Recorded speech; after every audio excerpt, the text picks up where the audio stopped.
Hi, Hey, Kino, how are you? I'm okay. And yourself? I'm fine, thank you. Good to meet you. So how are you doing? How's your day? Oh, it's a good day. It's a Friday. I think I just settled a case, which I'm pleased for the my client. And it's beautiful and sunny and wonderful here, so everything's great. Yeah. Thank you so much for coming on to the podcast. Of Much course, appreciated. of course. It's going to be a special show because you're quite an extraordinary person, No, I'm a not. woman in society. To me, you are.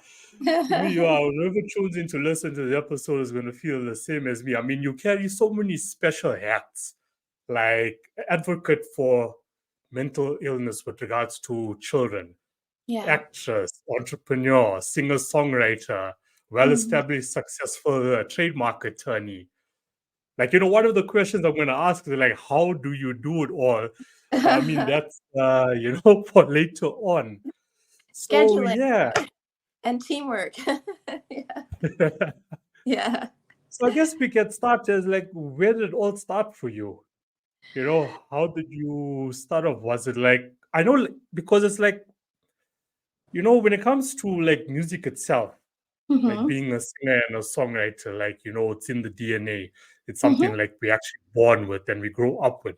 So Right. did it start with music first for you growing up, or was getting into like law like a passion for you, or was it a hobby at the time? No. So how did it also like start for you? Like, Okay.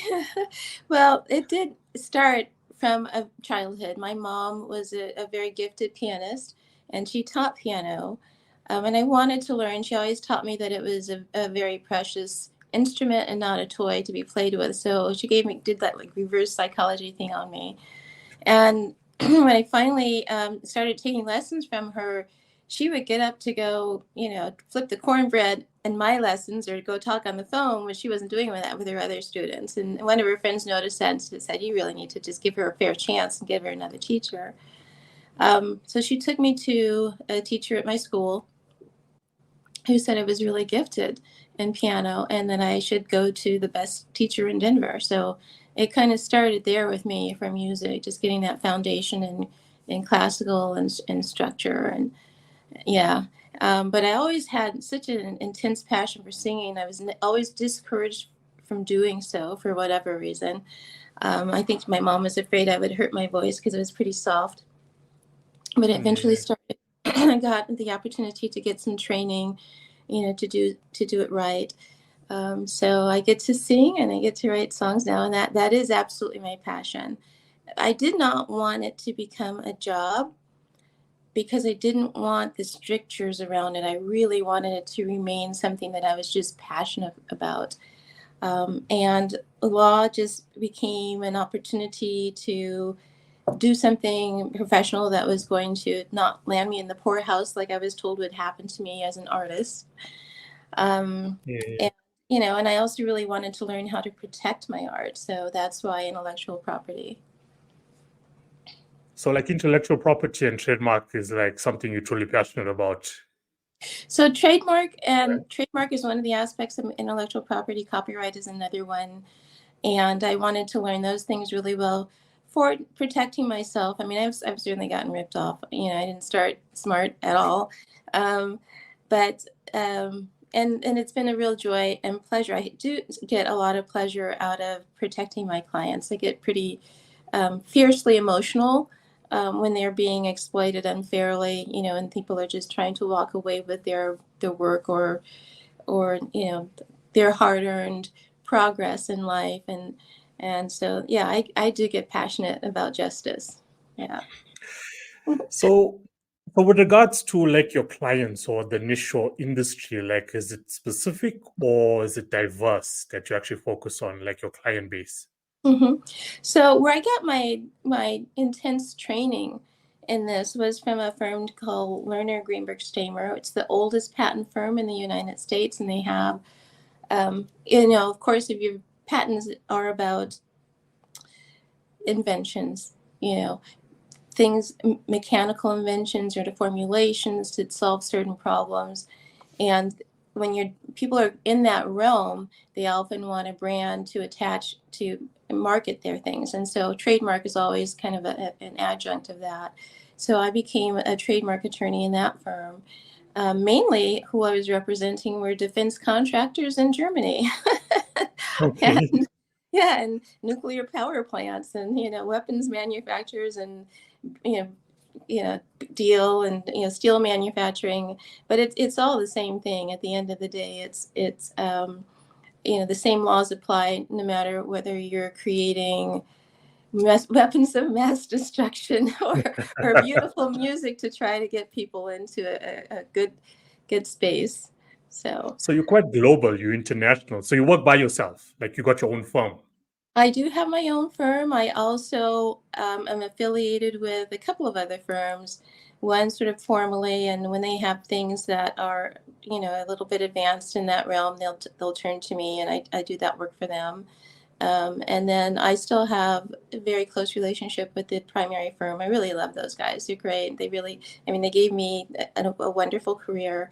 I learned so much from them, and they're just so brilliant. So it's my pleasure to be able to refer things to them, and I call them my friends for sure. Yeah.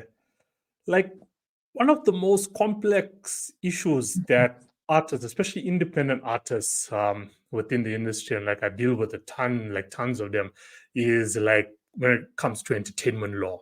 Hmm. And it's so difficult to understand. Like copyright itself can be so complex. Yes, it really is. And not and many of them, especially being like in the independent space, they can't afford to bring on an entertainment attorney. And of course, there's information that's online and so on, and you can learn, self-educate yourself. But it's No, really such a complex issue. Do you deal with any artists, like with regards to copyright and trademark within the industry yes, itself? yes, I do. Excuse me. I have a few clients who are in the entertainment industry and who are singer-songwriters, for instance, or graphic artists, photographers. Yeah, and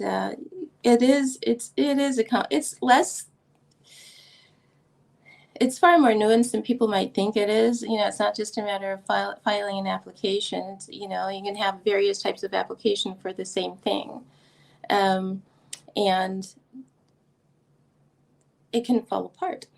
Um, Yeah. Yeah, so and then even getting into law, that's the thing I really actually don't like about copyright. And the background of copyright is that there were musicians back in the early part of last century who were being exploited by record companies. Um, and the copyright laws developed as a means it was a tax on black men, basically, on black artists. So in any other thing, somebody steals any other space in the world, somebody steals something from you, you can go to court, but not for a song. Not for a song. First, you have to pay a tax to have your song registered, and that tax has to be paid ahead of time, or you're not even entitled to certain protections. Like, so if the tax isn't paid Wow. until after the infringement has occurred, you don't have nearly the degree of protection that you otherwise would. And there's a lot of nuances and complexity to it that I find to be quite unfair to artists overall. I'm glad to see the claims board opened at the Copyright Office, so it makes it easier to go in, because the price of protecting a piece of art can really just be so daunting. And when it's often not necessarily large enough in terms of what your compensation would be to warrant going to federal court and incurring all the expenses of it. So I'm really happy that there's a forum now to go directly to the Copyright Office to try to get things resolved. So that's helpful. But I'd really like to see the entire scheme upended and made much more fair. It's ridiculous. There's absolutely no sense whatsoever in forcing somebody to forfeit rights they would otherwise have because they're producing art as opposed to anything else under the sun. If I'm go out and buy a bunch of material and put it in my warehouse, and I want to sell it, and somebody comes and steal it, I can just go to court if I know who they are. So what's the point? I mean, if you can prove it's Yeah. yours, what is the point? It doesn't make any sense anymore. It's very unfair. Yeah. Never. And what's like the common cases that you find like within the music industry itself? Like, Well, you there's more than cases. I tend to stay away from litigation because I really hate it. If I have to, I'll certainly do so. I don't like having to fight with people. I like helping people to protect themselves. And so there's on that's kind of more the role that I take in getting things registered, of course, but also entering into contracts and helping them to make certain that their associations are fair and recorded and that royalties are paid properly. Um, just all the kind of more business aspects of law than litigation. That's more my favorite. Yeah. I think it was I think it was last year. Not sure if you know there was a case against Ed Sheeran for thinking out loud and because it had likeness to Marvin Gaye. Yeah. And that case went on and Ed Sheeran ended up, winning the case. And in his statement, he said something that was so true. In this era of the music industry, sooner or later, someone is going to use some form of likeness from a sample in their music. Mm-hmm. It's going to happen, Mm-hmm. and there's been like so many cases. It doesn't even happen like, like at the bottom with the independent artists, but it happens like with the mainstream artists as well. Yeah. Like you use a sample from a track and use it in yours, then they find out about it, or the artist passed away, like, in this Marvin Right. Gaye situation, and then the state is like, okay, look, we're coming after you because you never asked us for permission. And then, end of the day is he still managed to win that case. Mm-hmm. Yeah. I That had a was an case. interesting one for me to follow. Mm-hmm. I had a matter like that with Frida Kahlo, um, and her artwork, which of course is in the public domain now. However, there's all sorts of aspects of her that have become trademarked, protected by trademark, which can last beyond the life of the artist and just continue on for as long as it's properly protected. So, in music in particular, yeah, the copying it's a matter of degree, and if it's clear that it really belonged to somebody else, I mean, there's so many different elements that are in common, whether it's that or artwork. I've got a case now, it's artwork.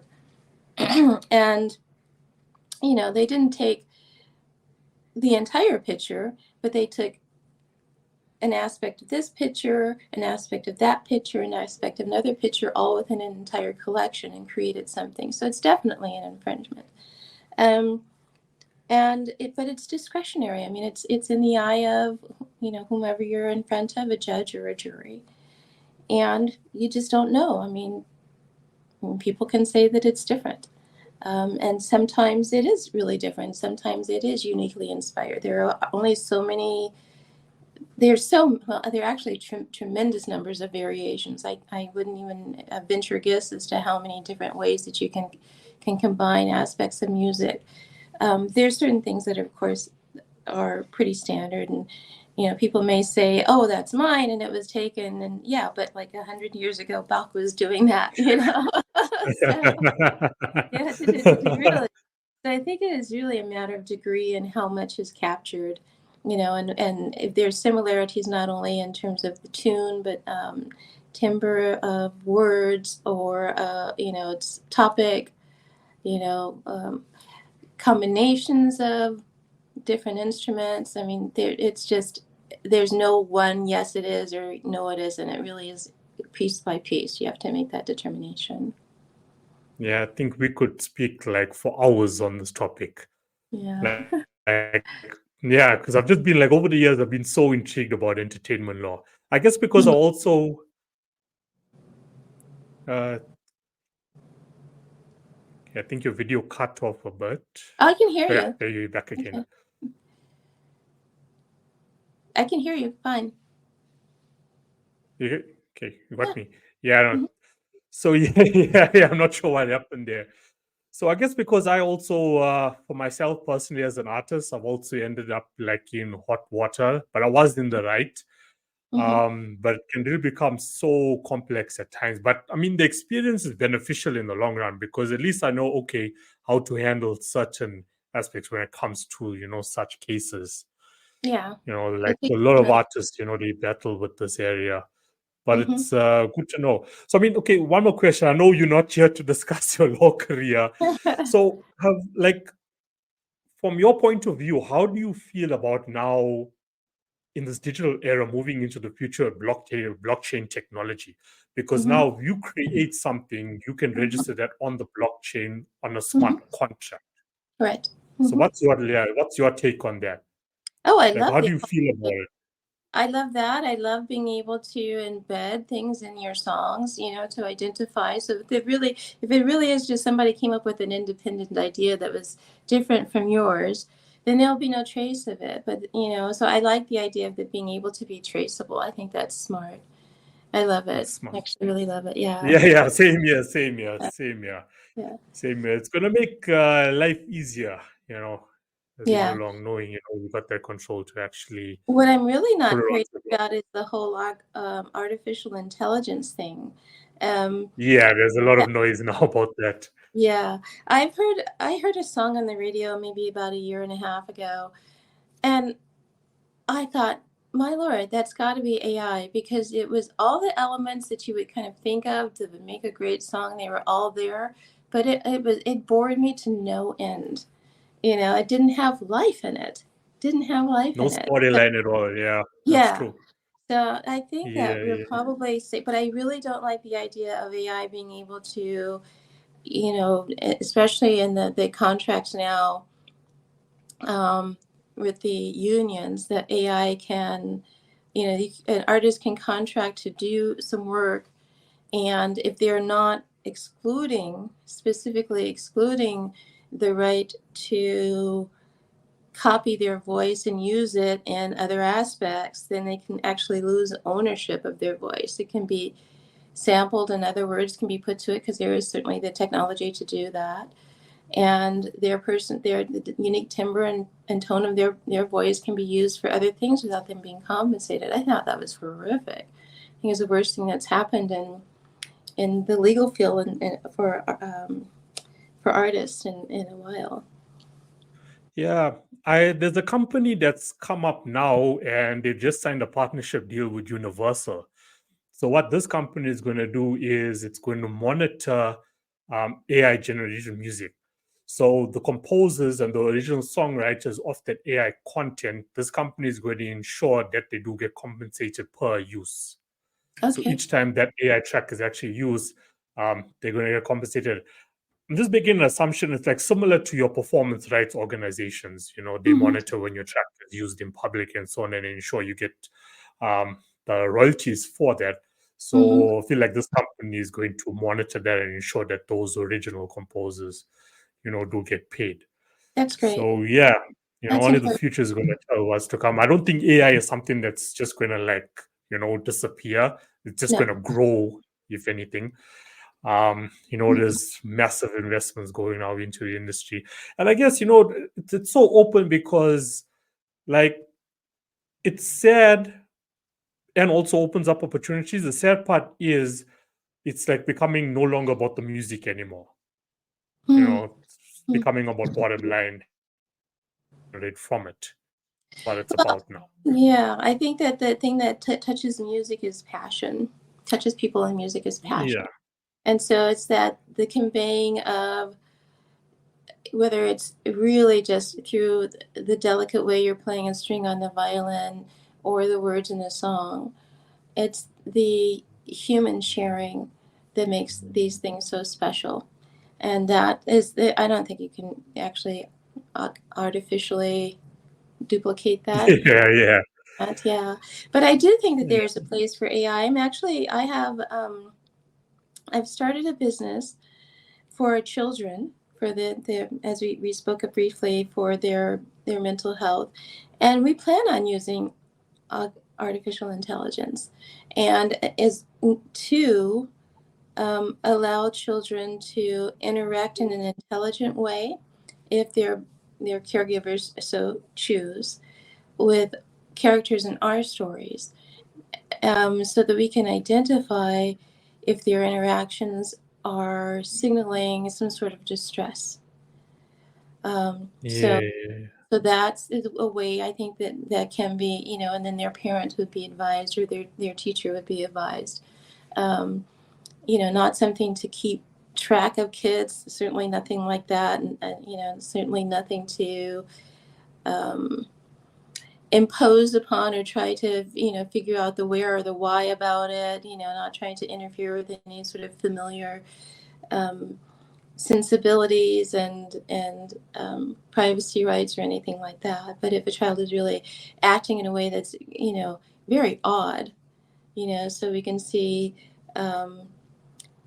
perhaps the beginnings of sociopathic behavior developing, for instance, and give that child an opportunity to have that stemmed and addressed so that they can grow up healthy. I think there's some really gorgeous uses for AI, and I hope they no, make smart 100%. use of it. Mm-hmm.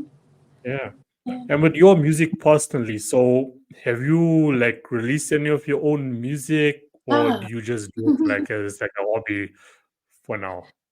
Well, I'm singing with a group called Brazilian Voices, and it's a bossa nova group. We have a performance I'm plugging them, on September 14th at the Aventura Center for the Performing Arts. And it is a gorgeous concert. It's one of my favorite collections of their music, in Portuguese, actually. A really beautiful, soulful music about, well, I'll just say it, the Amazon, about the Amazon. And Okay. so it's a joy and a pleasure beyond belief to be able to sing with this group. The harmonies and the arrangements are just really, really outstanding. And the bossa nova became, when I was old enough to have, maybe before I was old enough to have a favorite music, it became my favorite music. I was 6 years old, and I remember the moment I first heard a bossa nova song, and I was sunk. That was it. It was captured. Yeah. Yeah, so I do write some things. I've got a couple of songs up. I guess if you dig around and look for Lillian Taylor Štajnbaher photography, there's some links that go to some music as well. I'm working on, and those are just, one of them is something that I wrote. Other people have performed it. It was actually the theme to my podcast when I had one, called Get Up and Shine. And then the other one is a song called Purpose, just about how dystopic life actually seems, given, what we need, what we see on the world stage, and the sorts of things that we are enduring in certain quarters of the world. And just on a day-to-day basis in life, the monotony of, slaving away at a senseless job for what purpose? So that's just so that you can eat. So just asking sort of as existential questions about life. Then I have a really fun song that I've been working on called Bahia, and it's a samba salsa paella, I like to call it. And really looking forward to releasing that. And it'll be the first one that's going to get some serious juice behind it in terms of helping people get to know it and dance along to it and get some airtime. Yeah. So like there's a lot of purpose behind your music, which is like really cool. It's Mhm. really cool. Yeah, it Yeah. reminds me, like I had a guest a few weeks ago. Her name is Dr. Diane Kaufman. So she has an organization which is called the Hold On Campaign. So her mandate is to use her art to actually prevent suicide. Like she's a suicide Oh, activist. beautiful. Nice. Yeah. So what she does is she writes all the lyrics, and then she Mhm. hires like freelancers, singers, and so on to actually put the vocals on it, and then she Mhm. creates all like these cool visuals and she puts it online. You know, Nice. so yeah, I mean, like I'm so lucky, especially over the last few weeks, like all the guests that I've had come on, like I'm just blown away by them. Like if you show them to the public, the first thing people think, okay, no, it's a singer-songwriter, it's a normal artist, but they're backed up by so much more purpose, and they've just like diversified, Mhm. the skill to actually, do better and make the world a better place. Yeah.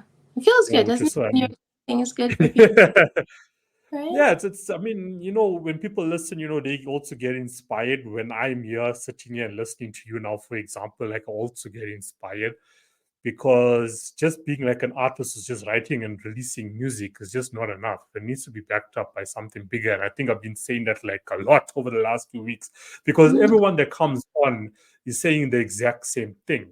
How are you using your brand? How are you using your music to actually make society better?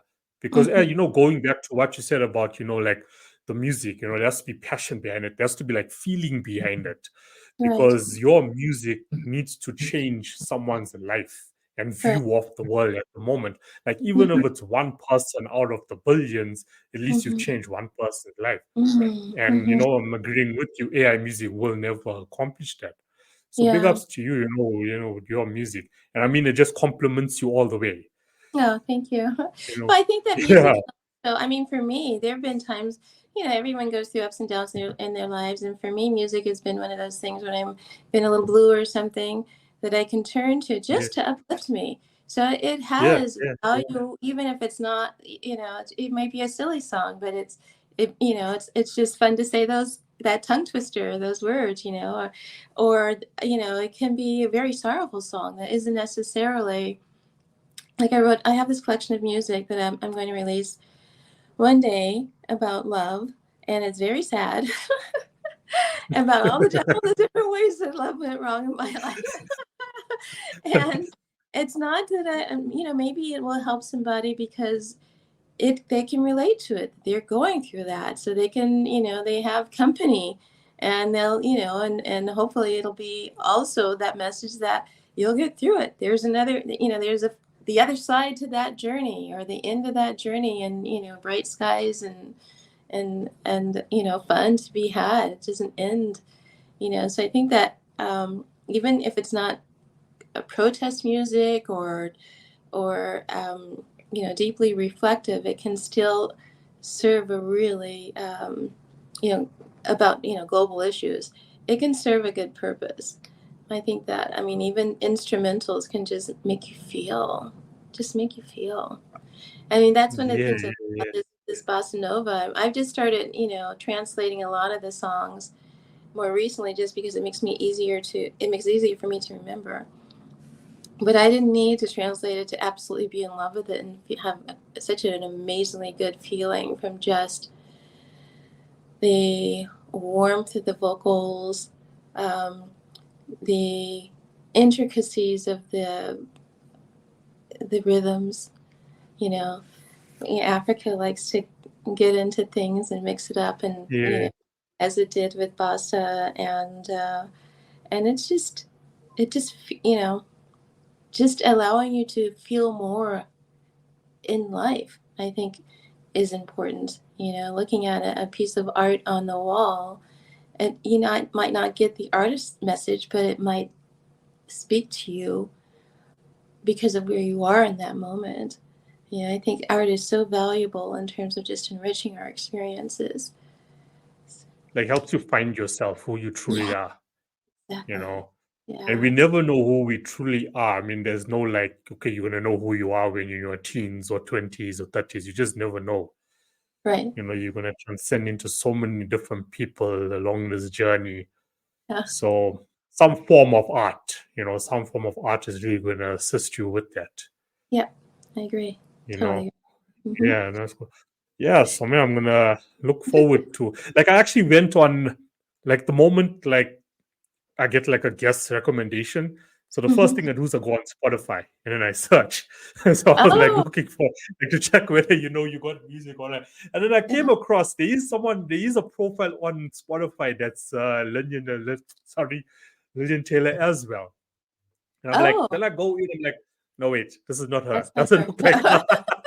I know there's so Lillian Taylor's is very. I mean, I love my name. Don't get it wrong, but it's just post music up. It becomes difficult. Yeah. So I've chosen some other NIMs to use. I'll send you a list, and I'll send you some links. Yeah. But the thing is, with your name, I was shocked because, like, you saying now that there's so many, Lillian Taylors out there. But for me, it's such like a unique name. Like, I've never come across, someone else, until now. like so much authority behind it, like walking into a room like, I'm Lillian Taylor, imagine, like so much authority behind it. So No, cool when I walk name. into the room, I can be the shy little girl who's afraid to speak to anybody, and one day, or I can just be ready to be, engaged and intrigued by what's going on, or just walking curious. I'm just like any other bloke, just another human being. Yeah. No Yeah, yeah, yeah. authority here, and I have no ambitions. I have no ambitions for political authority at all, at all. Yeah. But I mean, you in law. That comes with Yeah. authority, But you like a chill, cool lawyer, Not like these ones, where you don't get a smile out of them, when they're looking at you. Yeah. Yeah. Yeah. It's sad. It's sad. You should always be able to smile, especially at yourself. Yeah. Yeah. Yeah, attorneys need to become like more friendly, That I think It they'll won't probably like hurt. win more cases. I have to say the profession has really changed from when I first started. It was a gentleman's game. And even if you were in combat with someone, I'd say 90% of the time there was courtesy on the other end, camaraderie. Maybe you didn't, of course you didn't agree with everything and you didn't maybe necessarily give ground, but you were decent to each other in terms of, just not screaming and yelling over each other and just being able to be civil. And I found that more and more lately that's not the case. People think that because they've got the biggest mouth, and the ugliest bark, that something is being accomplished. And it's like, well, you can do that. Maybe I'm not so good at barking as loud as you are, but guess what? Your bark does not have anything to do with what the law is. The law is the law is the law. So you can be Yeah, as yeah, ugly yeah. as you want to be. I don't know what you're thinking you're going to accomplish except for make both of us miserable. And what is the sense of that? I don't even understand how that is. It's not professional and it's not purposeful. It doesn't really do anything. No attorney worth their salt is just going to walk away because they're scared of your bark. It's the Yeah, yeah, yeah, yeah. Yeah, it's the Yeah. bite. Everybody can bite, so, Yeah. that Yeah, let's yeah. talk about that, right? So, it's interesting. No, I don't you really get it. Mhm. no, you spot on. Like how when you say like, how the industry has changed, like for me now attorneys are like even though they still got that stern look, and they don't want to smile at you, but they're becoming more accommodating. And now because we're living in this era like where like free education is online, like even when it comes to the law, like I Yeah. mean before, like I mean if we look 10 years back and you got a letter from an attorney for whatever, Mhm. people were like really scared. Okay, now I'm like in trouble. You feel like a Mhm. kid and the principal is calling you to the office. Mhm. But these days when you get a letter from an attorney, you can actually like decipher it, like the Mhm. jargon and so on, what it actually means. Like there's a charity shop that's close to where I actually stay, and I walked in there a week ago, and there's this law textbook there, that was donated. So I Mhm. purchased it, and and just like by going through it, reading it, okay, what this means, what that means, Mhm. understanding the language, Mhm. as you said, now we can all bite. So you just need to be like an attorney with good intentions. And I think Right. like for you, you like in a good like niche, like what you do, like copyright and trademark. But for Mhm. all of the other guys, they don't get on board with this or evolve with this and start realizing that people can also start barking now and they can also bite back without even having legal representation behind you. You're Mhm. not going to survive. You know, you're going to Well, yeah, become redundant. I think that there is certainly I think it's a smart idea to get educated. And I always encourage, I require my clients is like, you're not signing it until I understand that you understand every single solitary clause that's in there. Not only because you need to know what you're committing to and what's owed to you, But what if I'm not there and somebody's trying to negotiate some deal with you, and you don't, the more educated you are about what's in those contracts, the better you are able to look out for yourself. And that's a good thing. I don't underestimate our value, though, as attorneys, because if you're an artist, your life isn't being law. You don't have 7 to 12 to 18 hours a day, 5 to 7 days a week for decades of experience. So there's no possible way that you can know to look out for everything that may be a factor. So never underestimate the value of an attorney, because of the experience that they bring, and the scope and depth of knowledge that they have is not going to match a little bit of research that you can do online. But I think it's it. I guess you just need to choose wisely, choose an attorney wisely. That for sure. Yeah. For sure. Because there's like a few out there that will just take you down this long road, and it's going to be like bill after bill after bill, and there's no positive result for you, like as a client. When there was it comes down to like ethics, principles, values, like if you can take like a shorter route that's actually going to like save your client, couple thousands, take that route. Choose wisely. I don't know. For me, like choose wisely. Yeah, it depends. I mean, I'm, involved in a case right now where the client is just his health is not good. And he just keeps getting pushed and pushed and pushed. And I keep advising him not to take that deal. He doesn't owe that money, and not, they're just being really unfair. And he just, keeps letting himself get pushed and pushed. And now they're at the point where they think they're going to push him over the cliff. But I mean, it's his livelihood that they're talking about. And so finally he's at the point where he's listening to me, and it's like, it might have saved you, it didn't save you a bunch of dollars to just agree. It wasn't the short route. It actually extended the period of time where this was going on. My bill is much more than if I had been hard, because I have to keep coming back with more and more and more, responses to their various asks and additional asks and additional asks.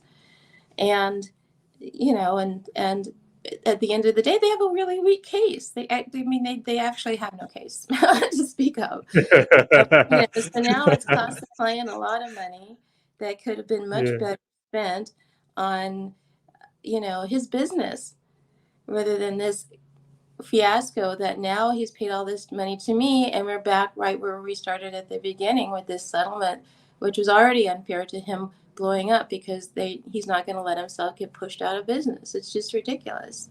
So, money's not everything. His well-being was more important, in trying to protect his health and trying to not put him into, get him out of positions of having to be waiting for a judge to make a decision, just wanting to settle so that the stress can go away. I mean, sometimes that's far more important, and the well-being of the client is absolutely the first thing that comes, more so than 100%. So, and then, honor, dignity, and respect, and then there's the money now and versus the money later. So is the short run savings really going to be a savings in the long run? I mean, maybe, for instance, you don't really need to protect your trademark. It's like having a car insurance. What are the odds that you're going to get into a car wreck? Well, really not that high. And if you do get in, it's probably going to be a really minor wreck. But if you do get in a major wreck and you don't have auto insurance, you've lost your car, it was fault. I mean, what other exposures do you have? So it might save the client money to actually go and get that trademark. But at the end of the day, when somebody else is trading off of their brand, then we can go after them in a very aggressive way, whereas we couldn't have done that if we hadn't spent those thousands of dollars over the course of a few years. So, there's balances. There's balance. Yeah. Mhm. And Murphy's Law works in mysterious ways. You could be paying that insurance for like 10 years, and you're like, okay, I haven't been in an accident in 10 years. I'm going to cancel this. I'm going to save this money. The Yeah. next day, an Yes. accident. Yes. Murphy is everybody's best friend when they don't want them. Yeah. Don't need a friend. Yeah. Yeah. So, The Essence of a Woman, the book Ah, that you currently busy with or finished, am I correct in saying it's still going to be released later this year, or is it's it going to already be been released? released. Yeah, it's being released in just a few days, actually. Is I'm it? and I'm a contributor to that book with some pretty other really seriously amazing women. I can't wait to read their chapters in it. I was actually, I guess I don't want to do a complete spoiler, but I had a very serious illness from the time that I was young, that lasted most of my life, and it was it was I didn't need to be sick. It was an environmental disaster that caused it, and so it's my story about that and about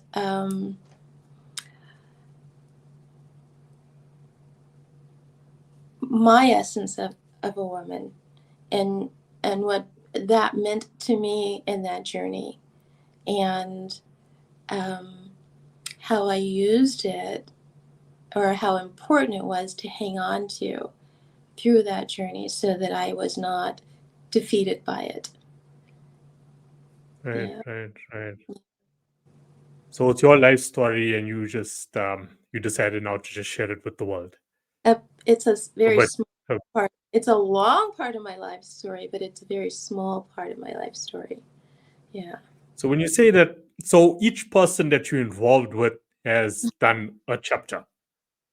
Is it all Each like related to you or to their life as No, well? to each other, to other lives. So it's the essence of the woman for each woman who's written their chapter, and it's about all sorts of different things. So my chapter is about that aspect of my story. Okay. Yeah. And okay.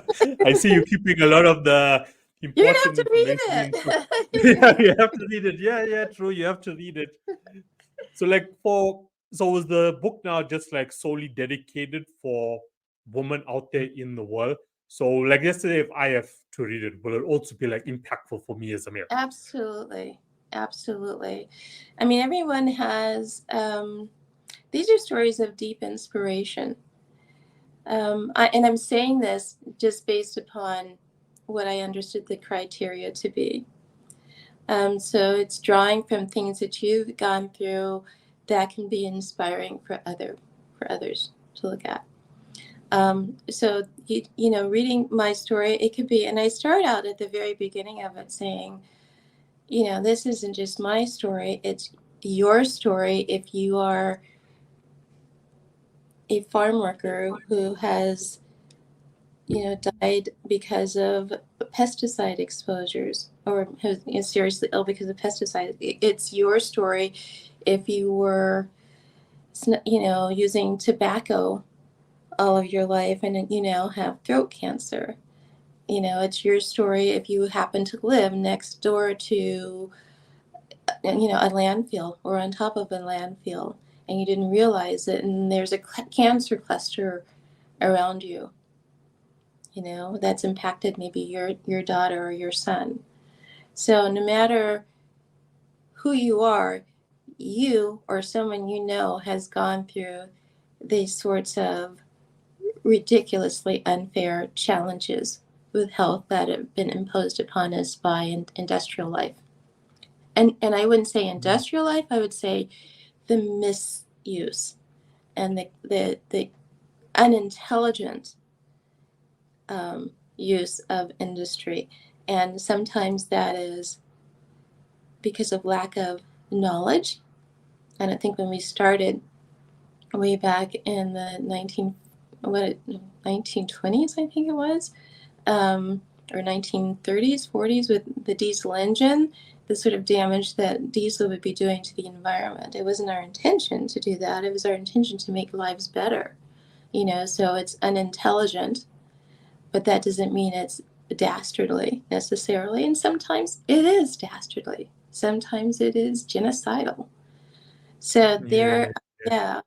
So anybody who has gone through a difficult passage with health because of not their own personal choices, not genetics, not something they inherited, just because of environmental toxins. This is their story. This can be their story. It's something that everyone Nice. can relate to. Nice. And the proceeds from this book, you're going to be donating it to children's home who are suffering with mental illness and human trafficking. So is human trafficking also something that you're like extremely like passionate about, as in I want to be an advocate for that? I have a girlfriend. I would say not necessarily. It's not. It hasn't. I mean, I think it's horrific. It churns my stomach. I don't know. It's hard for me to watch some of the movies that I've watched. It just makes me. I find the kind of cruelties that we as humans can inflict upon each other to just be astonishing and vulgar to a degree that I'll never understand. I'll just never understand it. I don't want to understand it. But there's that I can't say that I've had a lot of devoted time trying to bring light to that issue. I'm very thankful that I see these people out there who are bringing light. Like my friend who's a part of it is a fraternity, or I should say a sorority of women whose mission it is to try to run interference with this, or to help children to recover from that, as it is Jada Pinkett Smith's. And kudos to her. I'm so thankful that's a passion of hers. Yeah. So Can become so difficult when you're passionate about all these things that happen in the world, because alone you can't really solve it. You can help a small portion, and that's why it's yeah. so important for like conversations like the one we're having now to just spread the message, hmm because there's more good people in the world than there is bad, right? I believe that. It's just that Absolutely. we need to get the good people to actually like be awakened now and actually like make their mark or take a step, because like the one it's like when you talk to people about it, hmm we're like, okay, join me on this cause, whatever it may be. And then I get told, oh, but we can't change the world, but you're not listening to what I'm saying. We can't change the world, but if we all come together and do our small part, yeah, we can. You know what? Down the We road, we can't can. change the world. We can change the world. Poland was once in an enclave of the Soviet Union, and they stood up and they said no, and they brought an end to it. We absolutely can change the world, and if the people decide that they've had enough of whatever, I mean, the world is changing in Myanmar. People have had enough of that repression, and it is going to come to an end. They are not standing down. The military is losing. Finally, you thought you'd never see the day when that would happen. So yes, Yeah, we 100%. can change the world. We absolutely can change the world. And it's also very important to realize that it might not be the thing you do in a particular moment that is the catalyst. It might be the thing you do that influences somebody who's just sitting across from you on a public bus watching you, who decides to not do something horrible, or who decides, yeah, it's time to leave this guy who's beating me, and so my children are not learning that this is okay, or it could be, a friendly conversation when you have with some world leader that you don't even know who he is, but he's going into a conversation with another world leader and his attitude is better, and they're able to come to an agreement about something that could have been very difficult, and they both wanted to lock horns. So every move you make matters. Every move. 100%. I agree with that. Yeah. 100%. Yeah. And that's exactly how people should actually view it. I guess we live in a society where people like, okay, what is it in like, what's it for me? What do Mm-hmm. I get out of it? It always comes down to that as well. Mm-hmm. But I mean, your message is like extremely strong, emotional, and extremely strong as well. I'm very emotional. Yeah. No, we all lucky to have, people like you, yourself, just in the world doing their thing because it Yeah. does help. It really Yeah. does help. So with all your pursuits, all of it, like where do you see yourself? I know, like, I asked this question last week to someone else, and they're like, sure, 3 years, 5 years, Uh-huh. like people don't have like a clear vision on, where they actually want to be, in Mm-hmm. 3 to 5 years. Like, do you Mm-hmm. have that sort of vision of Yes, where you see absolutely. all of this in, like, say, Absolutely. 3 to 5 years? I do. So I see the initiative that I've started with Blooming Zennies being rolled out, um, not just in the United States, but extending its reach to other places around the world, and particularly in places where there's a lot of conflict and a lot of disharmony, so that the children can have guidance toward navigating life despite the toxic stresses and traumas that they have experienced. And being at the helm of that company, making certain that happens, that's my mission. That is my life. That is my mission. Um, I'd also really love to be, God, wouldn't it be fun to just, go home from work at the end of the day and stop into some little club on Tuesdays and Thursdays and sing a set, I mean, Yeah. how fun would that be? Yeah. And, and then just, spending time with my sweetheart and, friends and family and enjoying the riches of love in the evenings and weekends. Yeah, 100%. Yeah. So I'm a big gardener. I really love being out there and getting my hands dirty and growing Bonding things. with nature. Yeah, and it's been a very enormous. I was the worst, man. My mom had a great green thumb, and she was in her garden all the time. If I touched a plant, I was gonna die. It was really sad, but I learned how. I just kept on until I figured. I went to enough classes that I, figured out. Okay, yeah, that doesn't work, and being in that garden is, I think, really important. I like the idea of learning more and more about all these indigenous plants from around the world so that we can sort of I wouldn't say regrow the Garden of Eden, but like expand upon the garden around the world to have healthier cities, to have more food security for people, to bring down global warming.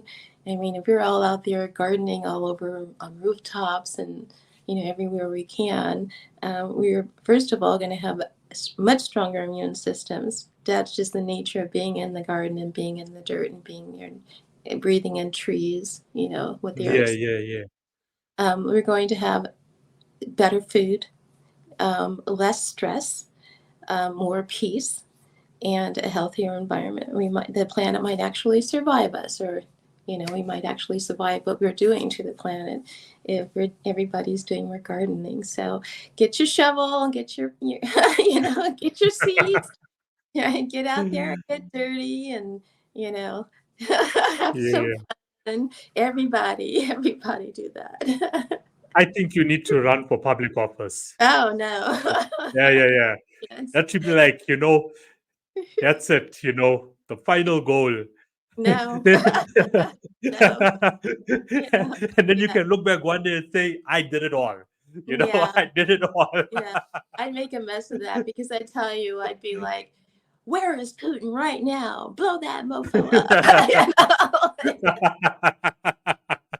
I don't have the temperament.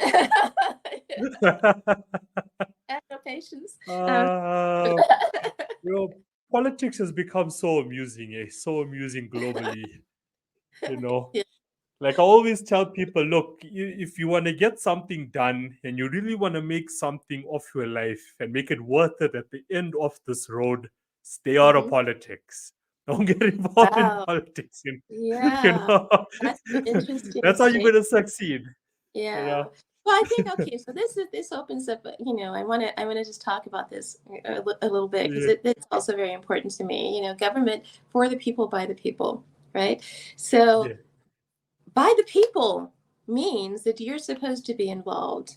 You're not supposed to be sitting back and let somebody other people making these horrible decisions for you. And yeah, it's okay to send somebody else to do it, but you have to vet them. And vetting them doesn't mean paying attention to the loudest, ugliest sound bites. It means look at their record, read up and educate yourself about these topics, and decide who's best suited to be the statesman, not the politician who's going to be really good at making deals and wheeling and dealing and necessarily. I mean, I'm all for. I want to make billions of dollars for my company, so I'm not saying anything against industry, but politics is not supposed to be about the catch-all for industry and the catcher. I mean, the pitcher toward industry. It's for the people. And so yeah, yeah, statesmen, make certain that you're voting for statesmen whose primary mission is about the people. And you can tell that from their voting record. You can tell that from not necessarily the associations that they have, but the favors that they're doing, the kind of people in their network who are the sort of lobbyist that they will entertain, right? Vote for people who are there for the people on issues and step away from voting according to Republican or Democrat or Green. Green's great, but there are other issues in the world, right? And yeah, so um, I don't like the idea of being a lemming, and being corralled just to follow a crowd this way or that way, and sacrificing half or almost half or just over half of the entire population of my country to you know demise because they're not following what I want, based upon Republican or Democrat. That doesn't make any sense. That doesn't make any sense whatsoever. That's how we get torn apart. Forfeit it. divide For, and conquer. forfeit. Forfeit. Forfeit. Forfeit. Forfeit those commitments to any party. Look at the issues, look at the candidates, read what they're about, educate yourself about those issues, and make the best decision without regard to what party they're standing in. Yeah, yeah, yeah, 100%. Well said. Well said. Couldn't have said it better It's your myself. I responsibility. mean, You can't blame it on anybody else if it's going all wrong, if nobody's bothering to pay attention, you know, and committing to, oh well, we can't change anything. You can't fight City Hall. It's like, well, guess what? Your City Hall did. You are City Hall. yeah, yeah, Yeah. yeah. This thing about voting for people and expecting them to bring the change you want, you know, Yeah. get rid of that sort of mentality. If Yeah. you want to see change, you need to be the change. Yeah. You And you need actually to need to write. go out there. And you need to write if there's something that you feel passionate about, and that's a matter of public in the public forum. You need to express yourself to your representatives so they know what you're thinking and feeling, because most people are not doing that. And guess what temperature they think the populace has? They think it has the temperature of the people who are writing. So Yeah, be yeah, one of those voices. Be one of those voices. yeah, yeah. Mhm. 100%. You sure you don't want to run for office? Absolutely, 100%. It'll never happen. I will give you $1 million. I think you do a good job. You I'll do a give good you $1 job. million if I ever run for office. That's all I have, but that's not going to happen. Okay, at least we got this on record. So when it does We happen, got I'm it. gonna be like, yo, Yeah. remember when you told me that? Now this was really fun and insightful. So your book, where will it be available? Where can people get it? Amazon. You can get it at Amazon. There are websites. If you Google The Essence of a Woman, you'll find it all over social media, mine and other people's. You can actually, I think there's a link somewhere on my social media, and I'll make certain that it gets up there to take you to the location where you actually can purchase it, for sure. So is it Yeah. going to be like Kindle or just It, soft or hardcover? it can be both. You can get a Kindle version as well. Okay, cool. Yeah. I am definitely going to get a copy. I'm going to get a Kindle copy. Good. Yeah, I'm going to read it. I'm going to read it. I'm Good. sure it's going to be, going to be exciting and also get to, give me a chance also to get to know you and the others better and, just pass it on. Just Yes, pass it on. amazing women in that book who I've looked up to for many, many years. So I very much look forward to reading their stories. Yeah, same here, same here. And I'll definitely share the link as well within the podcast descriptions and, Great. just give people that direction. I'm sure it's going to be a powerful. I mean, I don't want to pin it down. There's millions of people out there that need inspiration, that need motivation. Um, but when it comes to women, they definitely need it. At least in my parts of the world, they definitely need it. They need to Mhm. like really just stand up for themselves, take a stand in society, and Hard. just be independent. Just be independent. Yeah. Yeah. Because there's a good percentage out there, probably still the majority percentage out there, where woman is like still, in that whole traditional mindset. Okay, I need like a man, Hmm. to actually Yeah. support me, and I'm going to depend on him, and that's my start and finish Hmm. until the relationship just goes completely sour, Hmm. and they just don't know what to do after that. They just Yeah. don't know what to do Yeah. after that. It's just like downhill from the Yeah. point. So my So like mom I was, hope I can use like this just to yeah. push that message out there. Look, this is the Hmm. direction to go to. It's the same with like with Dr. Dan Coffin, who I had a few weeks ago. Hmm. Crazy enough, after we had the conversation and she was touching on suicide, it was literally the day after I came across someone who was in that frame of Oh. mind, suicide. And I just like shared all the details with her, and it made a difference. It made a difference, Hmm. where she could come back, the next day and say, look, this Hmm. really did help me. I guess people just need Right. direction, It's like stop flipping through social media looking for stuff that's just putting more toxic, Right. in your brain and bringing more toxic into your life, and just look Yeah. for the correct people because they are out there, you Yeah. know. It's true. So I want to just do a little plug for family. My mom was a traditionalist, and I'm going to tell you a little bit about her story. She grew up in a very small town in Arkansas, and I mean small. You'd miss it if you drove through it.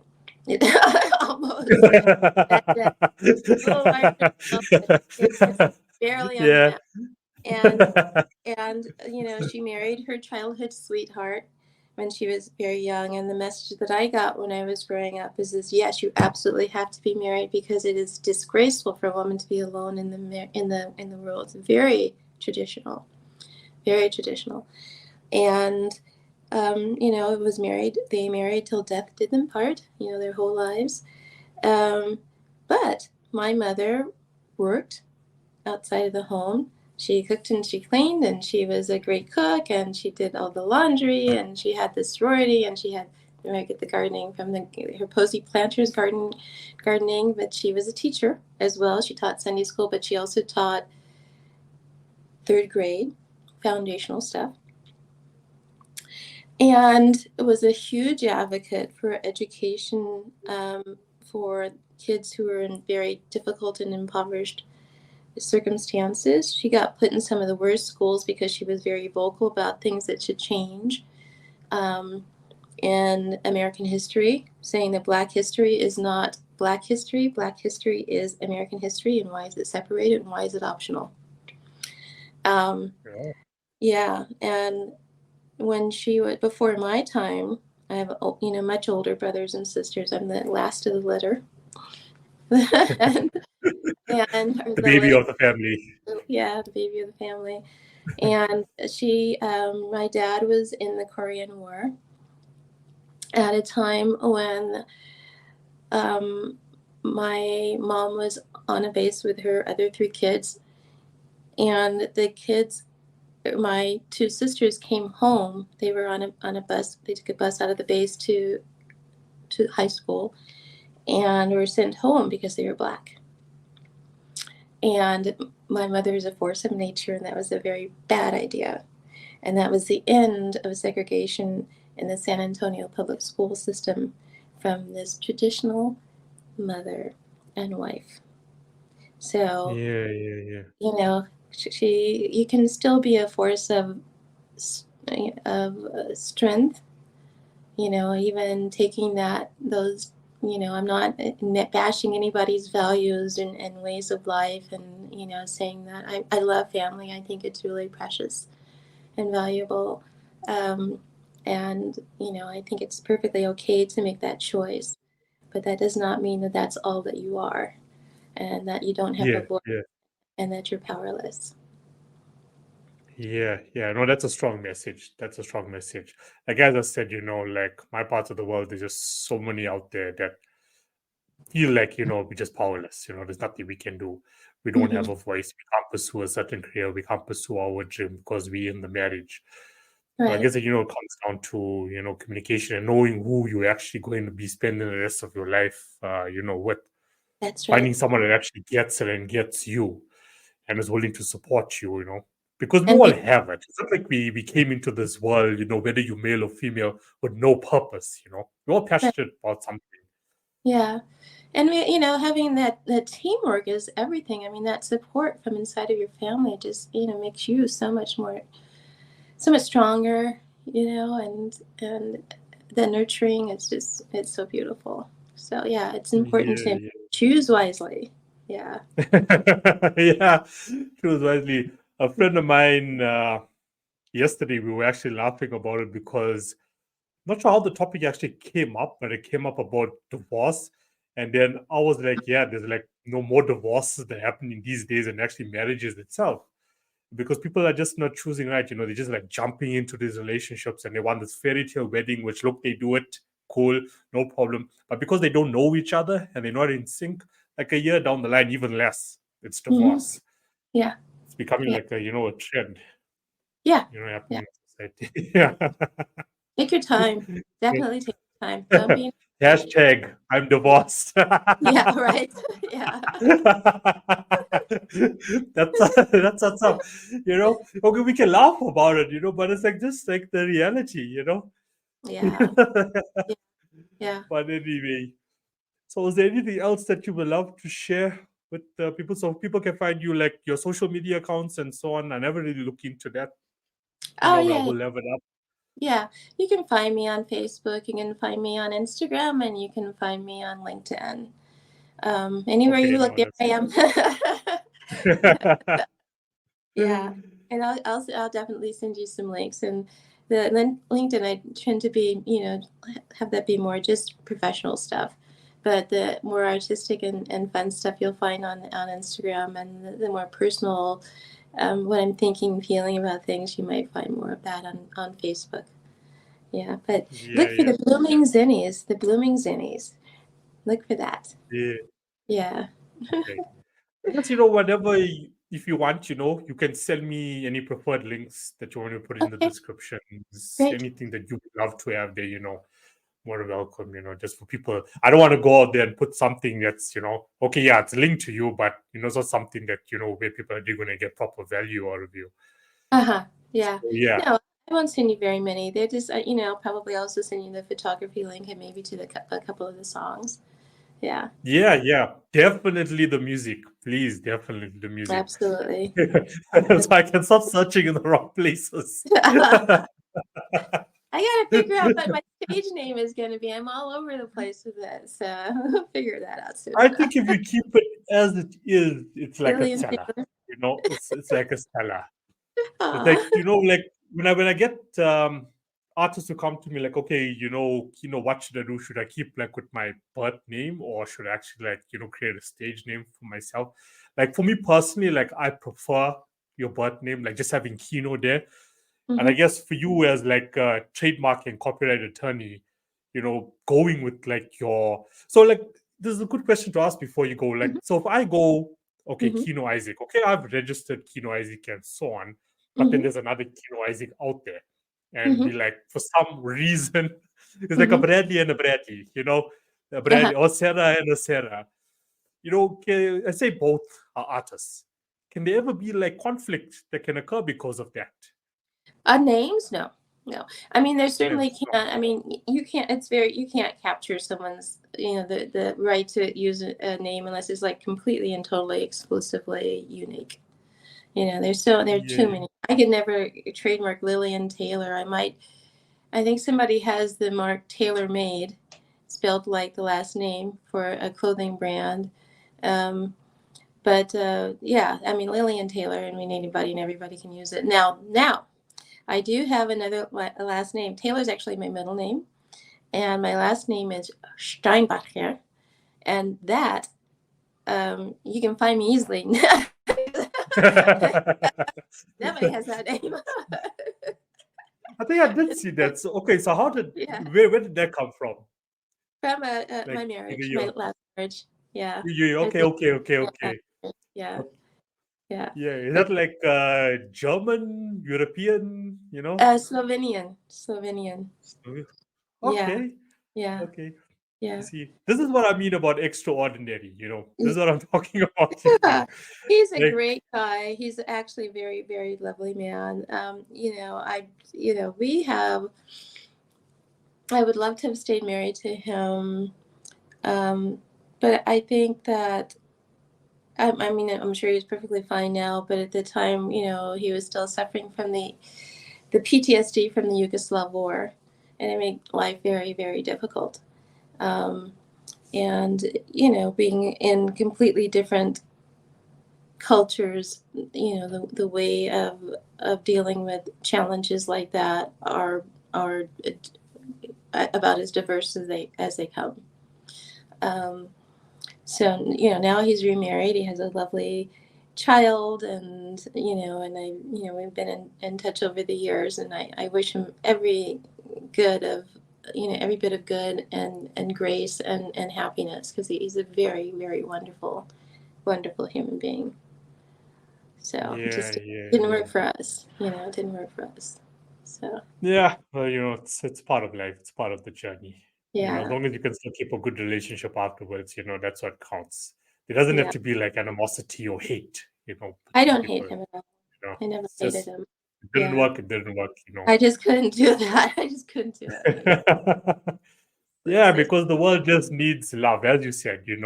yeah, Everybody just needs love.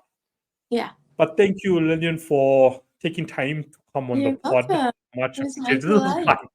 We had Absolutely. a good So few much laughs fun. on it.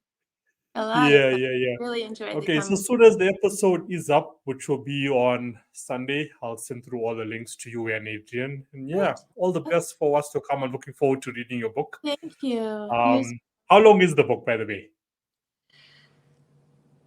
I think it's 144 pages, if I'm not mistaken. So not too Yeah, long. yeah, that's a perfect number. That's a perfect number. Like these books that go into 300 and 400s. I mean, you know, like I just prefer like short to the point. To be able to get through it. Yeah. Yeah, yeah, yeah. No, Hmm. like I enjoy reading. It's one of my favorite hobbies. But I like to read books where it's like not too lengthy. Like I'm not sure how your chapters are good. Like this is just like thoughts that's coming to my mind now. But I like the chapters to be like short. Yeah. Move on to the next one. Yeah. Mine's You know. short. Definitely. Yeah. Yeah, yeah, yeah. And They're short and impactful. That's what we need these yeah. days. Short, It's kind of like, impactful. if you think That's what's gonna work. chicken soup for the soul, I think it's called, like that, like those kind of chapters. Yeah, yeah, yeah, yeah. Not the one where it's like taking you like 2 hours to finish one chapter, and you can't even remember how the chapter even started. Oh, no. Yeah. I do love curling up with a good book on on a cloudy day or a rainy day and just like nuzzling in and reading for hours and hours. I do enjoy that. I miss that. I need Yeah, do to you do prefer fiction or non-fiction? fiction. Fiction, take me away. Give me an adventure. The thing Yeah. is with me, with fiction as well, like I sort of think to myself, like I overthink it when I read some of these books because it's so good. I'm like, this must have happened in the world, you know. Ooh. This like must have happened in the world. Like, how did you come up with this? Uh-huh. Yeah. Well, I mean, some of it is true. It was very interesting to what is it, the Ministry of Ungentlemanly Warfare. So that just recently exposed that Ian Fleming was the base for Jean Le. He was actually a spy and the base for Jean Le Carre's a lot of the characters in his books, which was just absolutely fascinating. To me, I thought that was all made up, but I've always been a sucker for a good spy novel. Always. Yeah, yeah, yeah, yeah, yeah, yeah. Yeah, I Yeah. think there's a movie up. I'm not sure where the movie is. I checked it was online. It was also about an author in the book, and all the chapters started like coming to life.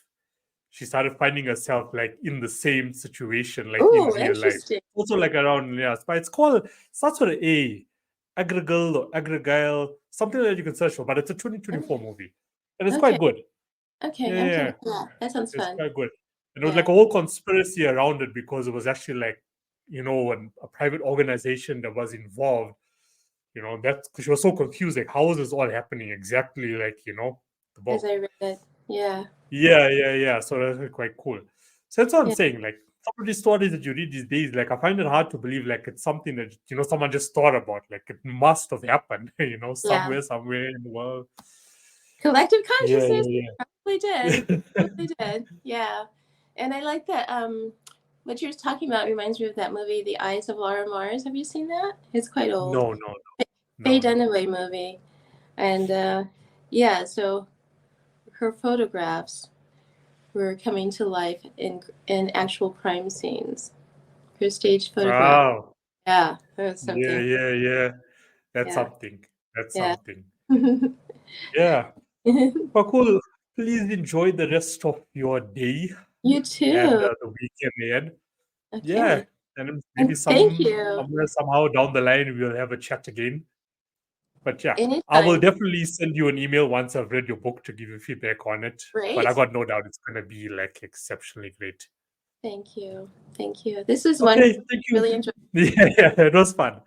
It was Okay. fun. It's just like how I love to keep the podcast, just like 100% organic, fun, let's laugh, get on the Nice. specific topics, touch on it, and yeah, we move forward. Cool. I Yeah. look forward Okay, to your cool. edit. Thank you. Okay. You Okay, thank bet. you so much. You All bet. Take right, care. bye. Bye You bye. too.